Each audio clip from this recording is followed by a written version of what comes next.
Sobriety. First line, and I already have to clear my throat. Sobriety is a beautiful thing. It's an intimidating journey because when you're at your lowest and when you're very addicted to something, the first day of letting go of something that you're used to consuming all the time, that you're addicted to, can be very difficult. But let me tell you, if you can make it through the first day, you can easily make it a year. Because the first day is really where we separate the men from the boys and the women from the girls. If you can get through 24 hours without something that you have been consuming every day for a prolonged period that you're totally addicted to, I do believe that you have the power to go the long haul and make it through the journey of sobriety. This is a very spiritually nourishing and engaging and rewarding and fulfilling path to walk. There's beauty in letting go of the things that you are addicted to that are no longer serving you. Things that are insalubrious, that aren't healthy to you in the expansion of your consciousness, your well-being, your abundance, and your spiritual enlightenment they're not worth holding on to. You'll have to excuse me. I've been up for I've had about 2.5 hours of sleep in the last 24 hours.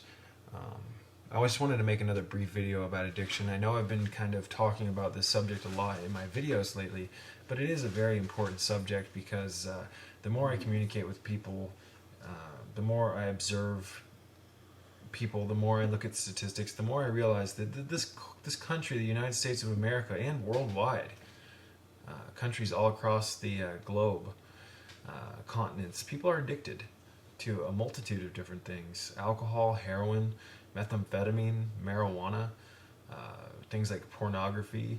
You can be addicted to things like watching television or drinking too much coffee or drinking too much soda. It really doesn't matter what it is you're addicted to. As long as it's not serving you, it's not a healthy addiction. So of course being addicted to heroin is worse than being addicted to something like soda. But when you really break it down, an addiction's an addiction. It's a pathological attachment to something that's not giving anything back to you. It's draining you like a vampire. You're clinging to something that is not giving back to you.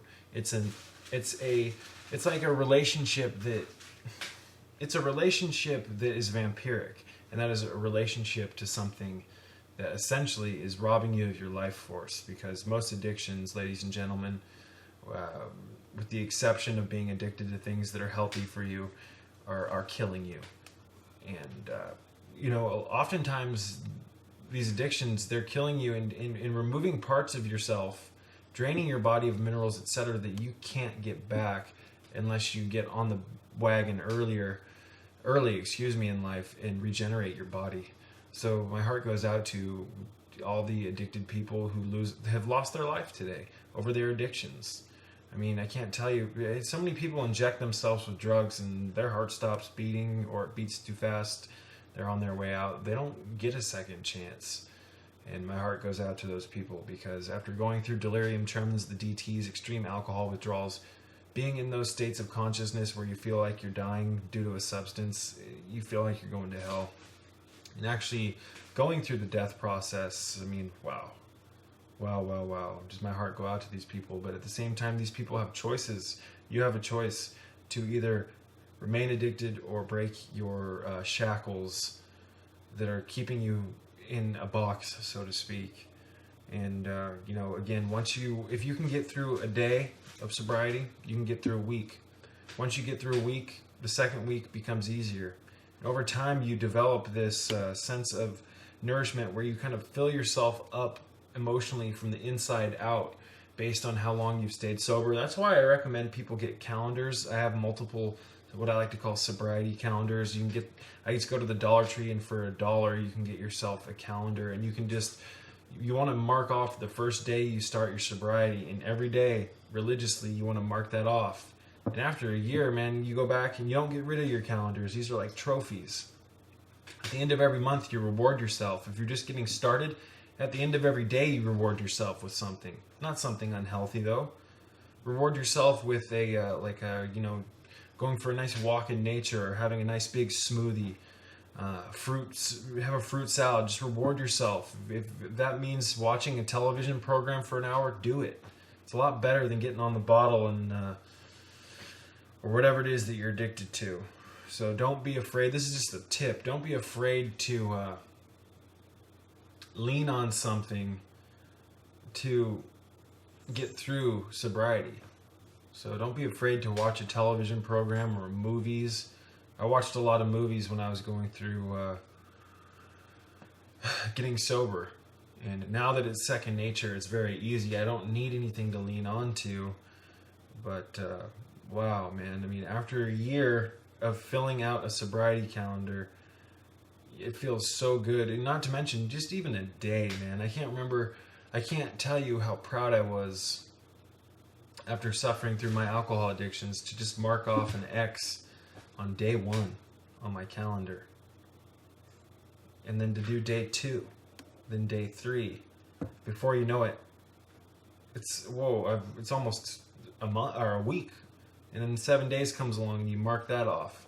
Suddenly it's 2 weeks. And then all of a sudden you just get this forward momentum based on the successes that you've made. And that's why a sobriety calendar is so essential, in my opinion, to getting sober, because you're holding this thing that is a physical reminder that's speaking to your subconscious. You're actually looking at your successes etched down onto a piece of paper.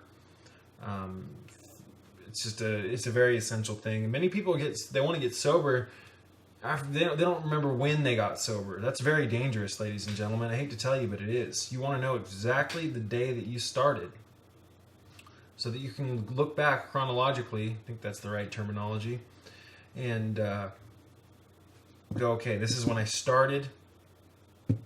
It's better to be organized, ladies and gentlemen. It's better to be organized, especially with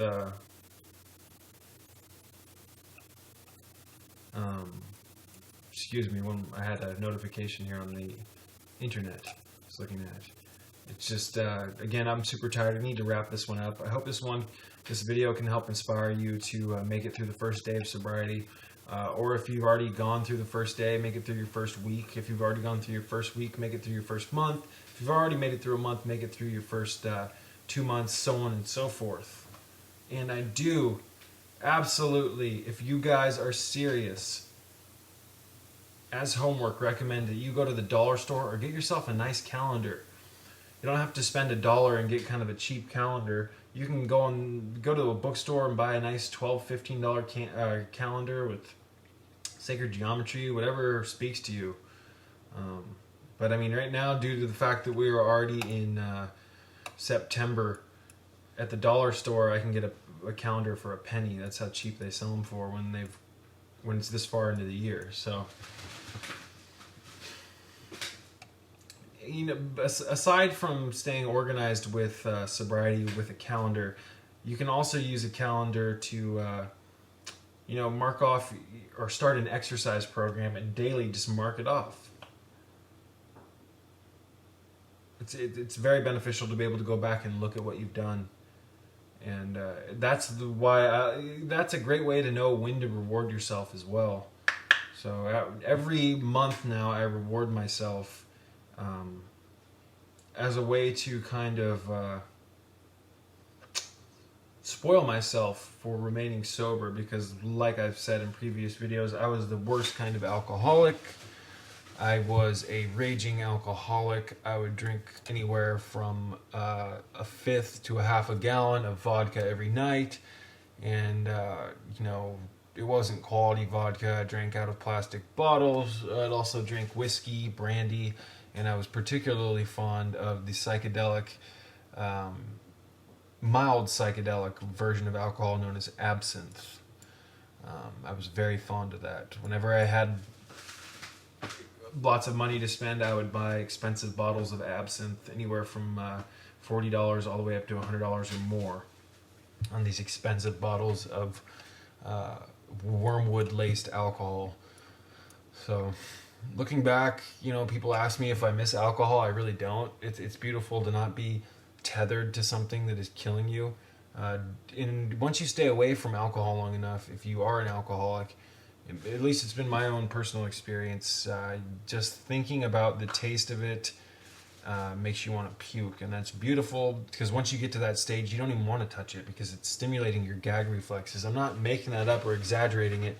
Thinking of alcohol actually stimulates my gag reflexes and makes me want to puke. So, on behalf of the Sacred Starseed Serpent Uraeus YouTube channel, thank you for watching this video. I hope that this video can help inspire you if you are an addict to reach towards different things other than alcohol. Reach towards green juice. Reach towards coffee if you have to. Use the lesser of two evils as you wean yourself off. I personally am a big fan of cold turkey. I really don't think that quitting any other way is going to work in the long run unless you're such a severe addict that you need medical supervision while they wean you off, because certain things you can die from quitting cold turkey with certain substances. Be safe, change your life today, and always remember that the what's that old famous quote? Excuse me one moment while I scan through the memory banks. Something along the lines of the 1,000-mile journey starts with one step or something like that, and it's true, man. But once you realize that the first step is like half the journey, there you go. Peace be with you.